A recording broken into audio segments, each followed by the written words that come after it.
हैं, जहां दिल्ली में नीतीश कुमार ने राज्यसभा सांसद के तौर पर शपथ ले ली है। राज्यसभा के सभापति डॉक्टर सीपी राधाकृष्णन ने नीतीश कुमार को राज्यसभा के सांसद के तौर पर सदस्यता दिलाई। संसद भवन में आयोजित इस समारोह में एनडीए के कई प्रमुख नेताओं ने उनके साथ मौजूद रहे। बिहार के दोनों मुख्यमंत्री सम्राट चौधरी, विजय कुमार सिन्हा भी मौजूद रहे। शपथ ग्रहण समारोह के तुरंत बाद नीतीश कुमार संसद भवन से सीधे दिल्ली में स्थित अपने आधिकारिक आवास के लिए रवाना हो गए।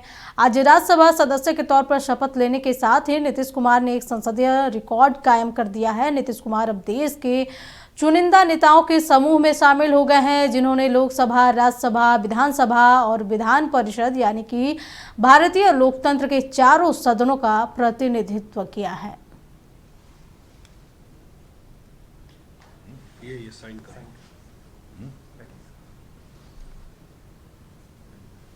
क्या किसी से कुछ कर इससे साइन उसमें भी तो करना पड़ेगा। नहीं, इसमें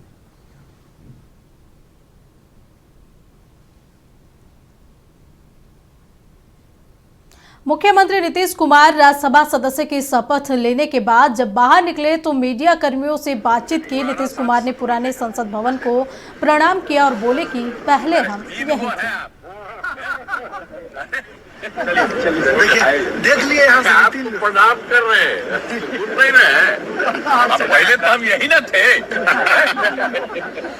तो अब नए में चले गए हैं नीतीश जी, क्या कहेंगे? आज शपथ लिया है सर, आपकी इच्छा पूरी हो गई राष्ट्रीय सांसद बनने की? पुराना सांसद होने का।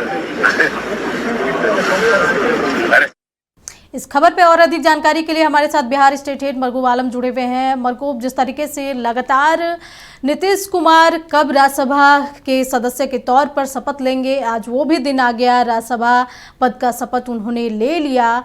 अब आगे का राह क्या होगा?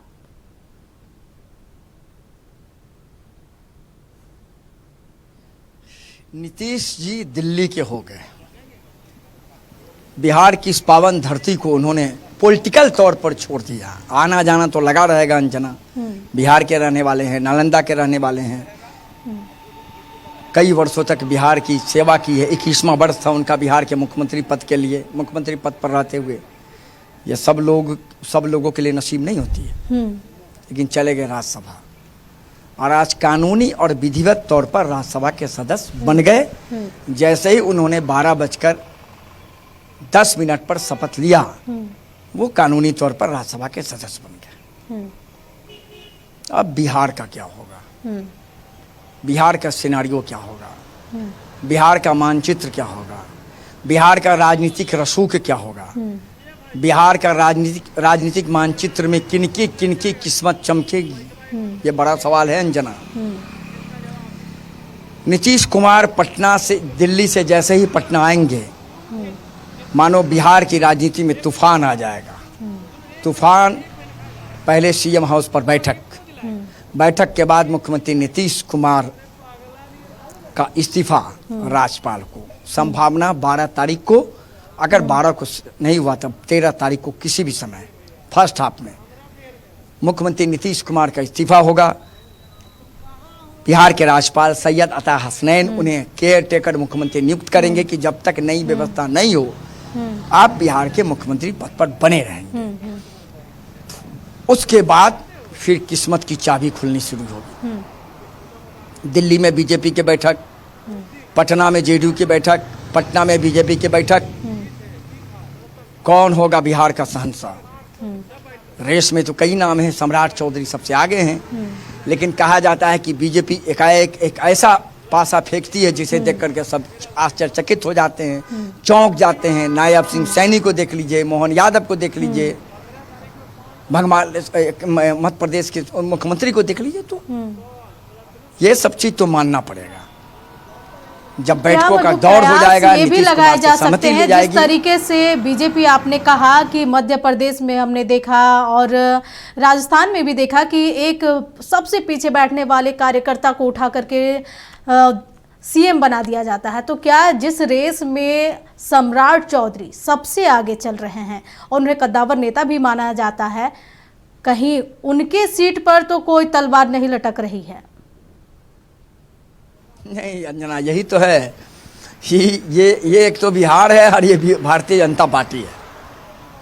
आपको रेस अगर आपको पास करना है तो वो रेस आपको देश के माननीय प्रधानमंत्री के सामने से पार करना हो।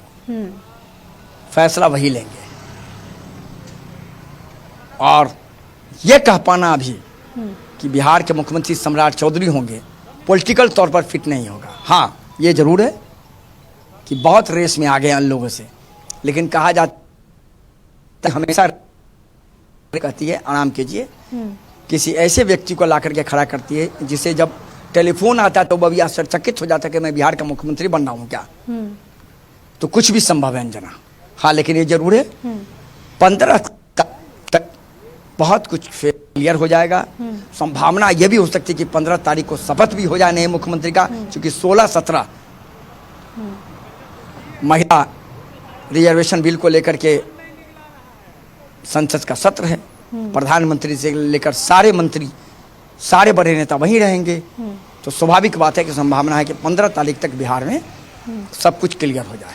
लेकिन एक दूसरा तरफ देखा जाए मरगूब कि जिस तरीके से विपक्ष खास करके आरजेडी ने ओपन ऑफर दे दिया है कि अगर नीतीश चाहे तो गठबंधन कर सकते हैं आरजेडी के साथ, क्योंकि पहले भी नीतीश ने गठबंधन किया है। तो क्या लग रहा है, ऐसा भी कोई समीकरण बिहार में बन सकता है क्या? देखिए, फिलहाल ये समीकरण अभी बनता हुआ नहीं दिख रहा है। 4 दिन में नई सरकार बन जाएगी तो कोई समीकरण की बात नहीं है। समीकरण कब बनता है? जब नीतीश कुमार दिल्ली नहीं जाते, राज्यसभा का शपथ लेने से इनकार कर देते, तब एक नया सिनेरियो था। वो नहीं। हाँ, ये जरूर है कि ये समीकरण राष्ट्रीय जनता दल का जो ऑफर दिया गया है, ये हो सकता है। बिहार की राजनीति है, बाद में कभी काम आ जाए। नीतीश कुमार का मूड है राजनीति जो 6 महीना, 8 महीना, 1 साल के बाद फिर एकाएक जिस तरह से एनडीए को छोड़ के निकले फिर निकल जाए, उस समय यह राजद का ऑफर जो है काम आ जाएगा। लेकिन इतना जरूर है कि अभी बीजेपी का मुख्यमंत्री होगा, एनडीए की सरकार होगी, 5 घटक दल से लोग मंत्री बनेंगे। 15 तारीख तक संभावना है कि 15 से 16 के बीच हमें लगता है कि बिहार में नई सरकार का फॉर्मेशन हो जाएगा।